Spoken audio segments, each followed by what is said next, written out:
അതിജീവനത്തിനായി ഭക്ഷണത്തിനും സന്താനോൽപാദനത്തിനും ഒതുങ്ങുന്ന നല്ല സാഹചര്യങ്ങൾ ലഭ്യമാകാനായി കരയിലും കടലിലും ദേശാടനത്തിൽ ഏർപ്പെടുന്ന നിരവധി ജീവിവർഗങ്ങൾ ഈ ഭൂമിയിലുണ്ട്. അങ്ങനെ സഞ്ചരിക്കുന്ന ദൂരത്തിന്റെ അടിസ്ഥാനത്തിൽ നോക്കിയാൽ ആർട്ടിക് ടേൺ എന്ന ചെറുകിളികൾക്കാണ് ഒന്നാം സ്ഥാനം. ഏകദേശം 40,000 കിലോമീറ്ററാണ് അവ ഒരു വർഷം പിന്നിടുന്നത്.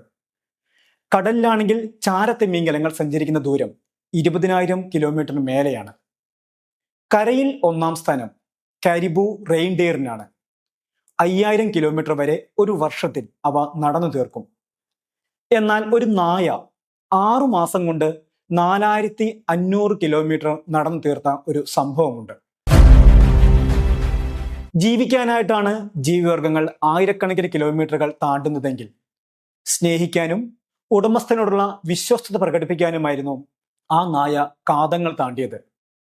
മനുഷ്യ ശ്വാന ബന്ധത്തിന്റെ ചരിത്രം ചികഞ്ഞു പോകുമ്പോൾ, മാനവ മൃഗ പാരസ്പര്യത്തിന്റെ തെളിവുകൾ നിരത്തുമ്പോൾ, ആത്മാർത്ഥതയും വിശ്വസ്തതയും കൊണ്ട് വിസ്മയങ്ങൾ തീർക്കാനാകുമെന്ന് ചൊല്ലിക്കൊടുക്കുമ്പോൾ, ഏതെങ്കിലും ഒരു ജീവിയെ ഓമനയായി വളർത്തണമെന്ന് തീരുമാനിക്കുമ്പോൾ ഓർമ്മകളിൽ ഒരു ഇടം നൽകേണ്ട നായയാണ് ബോബി ദ വണ്ടർ ഡോഗ്.